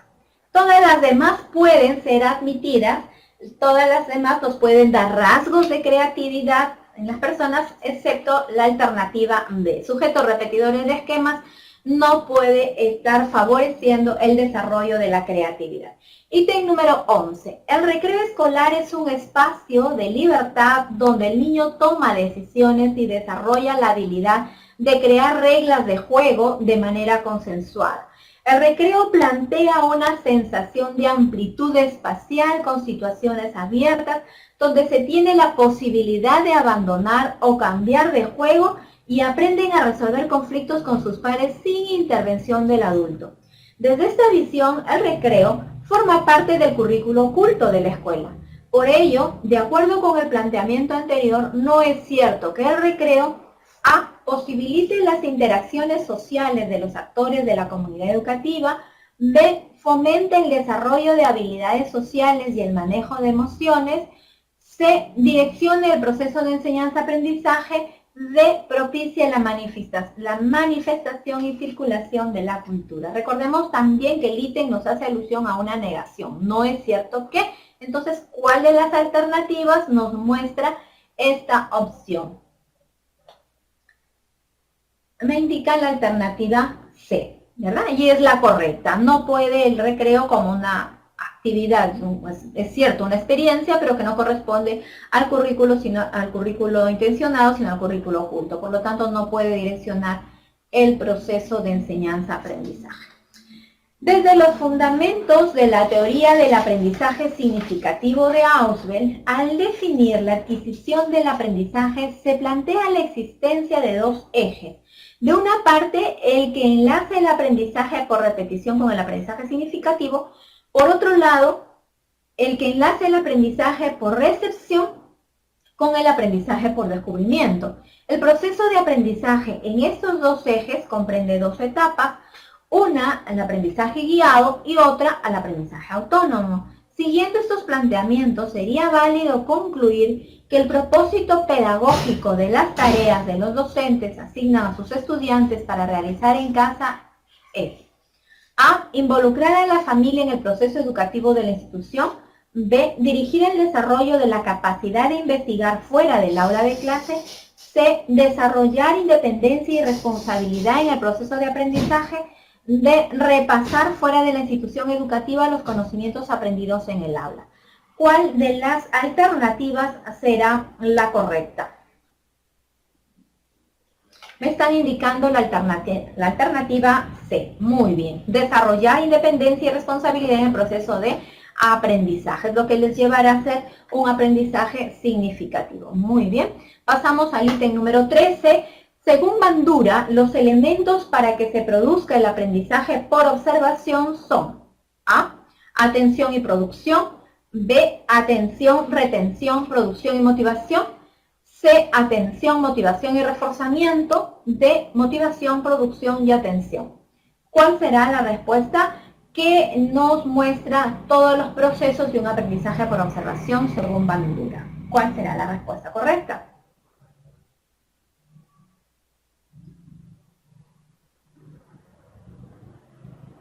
Me están indicando la alternativa C. Atención, motivación y refuerzo, según Bandura. Bien, ya no hay más respuestas.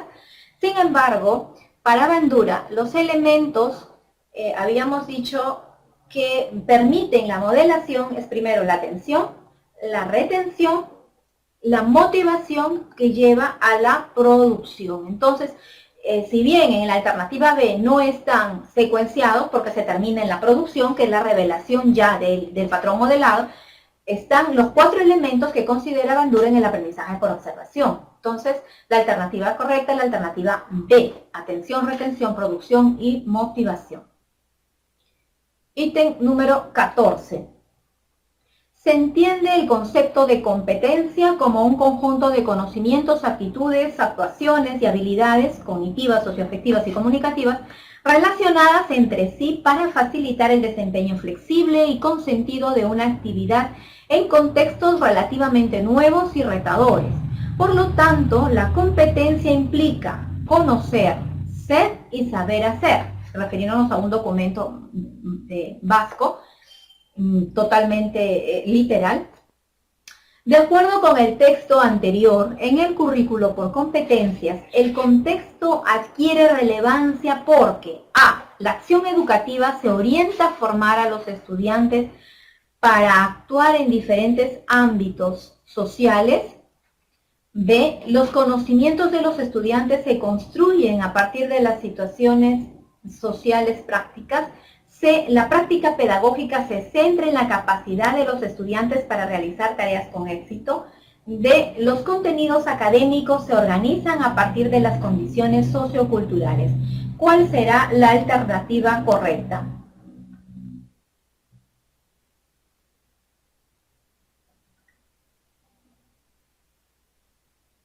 Me están indicando la alternativa B.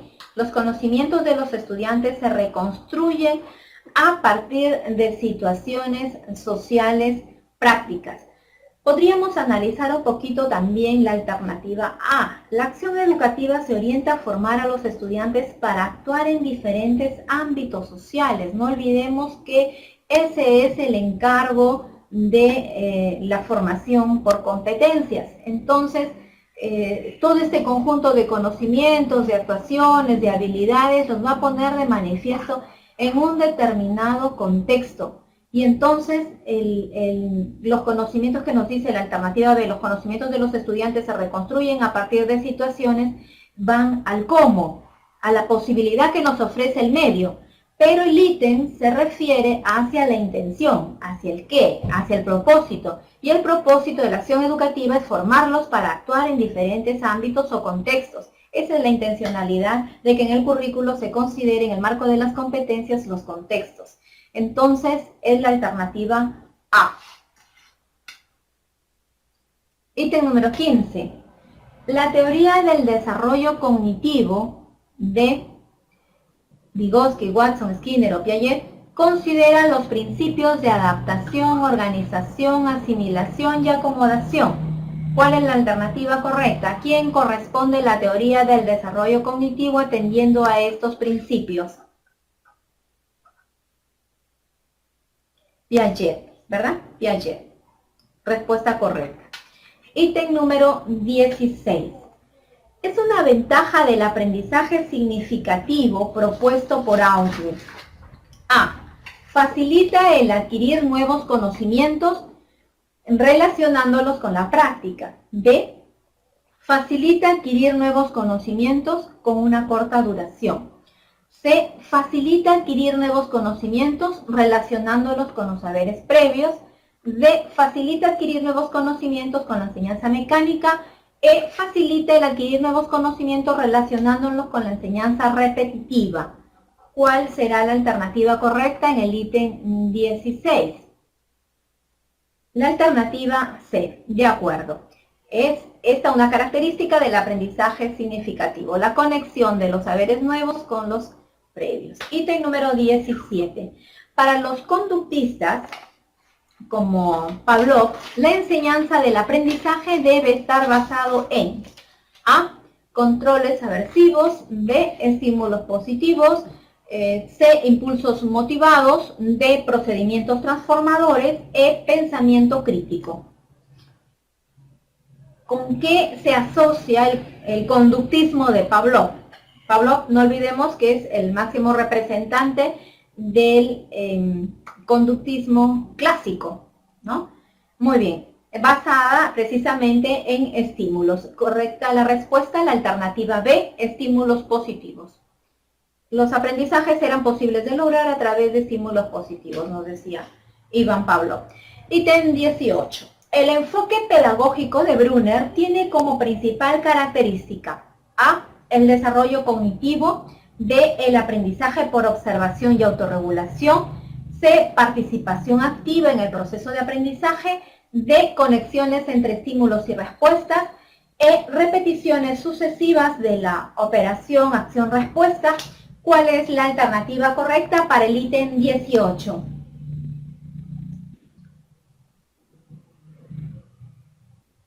Me indican la alternativa B.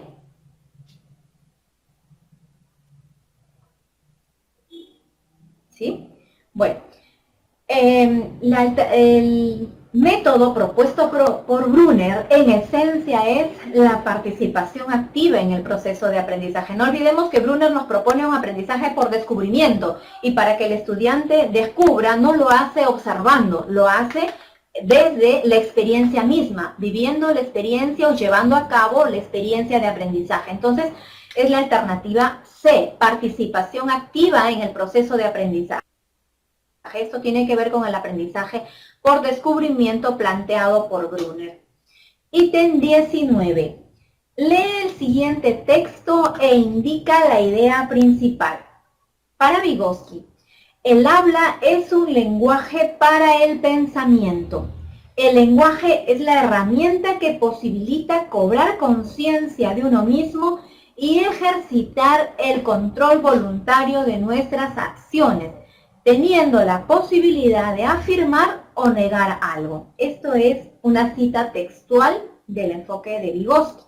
La pregunta, el texto nos hace referencia a captar la idea principal del texto. A. El individuo es capaz de decir verdades o mentiras a los demás.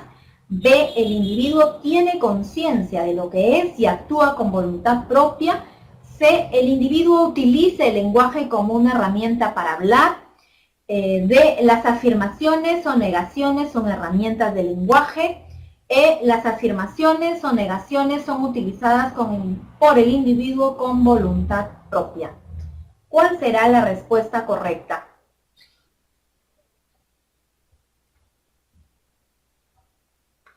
Me están indicando la alternativa B y me están indicando la alternativa C.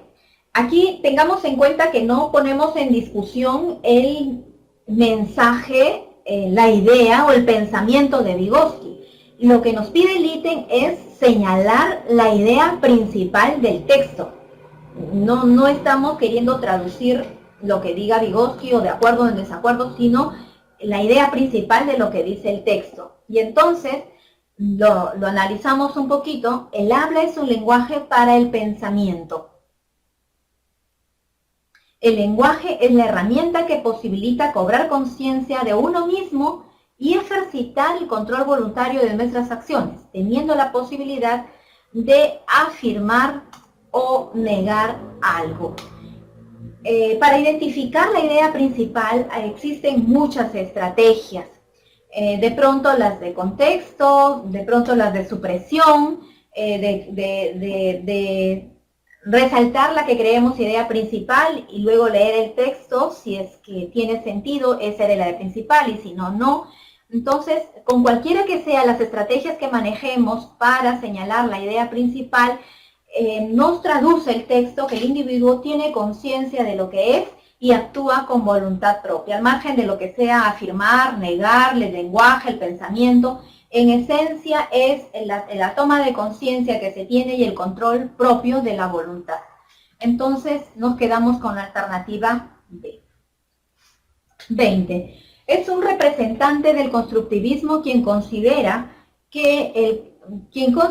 el conocimiento es construido activamente por el estudiante y no es incorporado pasivamente de libros y textos de lectura.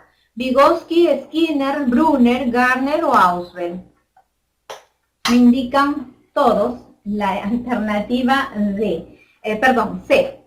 Y como decíamos anteriormente, es lo que caracteriza al aprendizaje por descubrimiento que propone Brunner, ¿no? Que el estudiante tiene que ser protagonista de un aprendizaje por su propia experiencia, por su propia actuación. Entonces, maestros, maestras, un gusto haber interactuado con ustedes a través de este medio en este tema que nos convocó el día de hoy, como es el de teorías del aprendizaje, muy amplio por cierto, muy complejo también, pero lo importante es que podamos hacer, como les decía a los maestros del taller presencial, un aprendizaje por asociación entre autores, entre esencia de sus propuestas y la aplicación que es la que nos mueve en la actuación didáctica de nuestra práctica pedagógica. Por mi parte, muchas gracias, un abrazo para todos, éxitos, que les vaya bonito y nos vemos.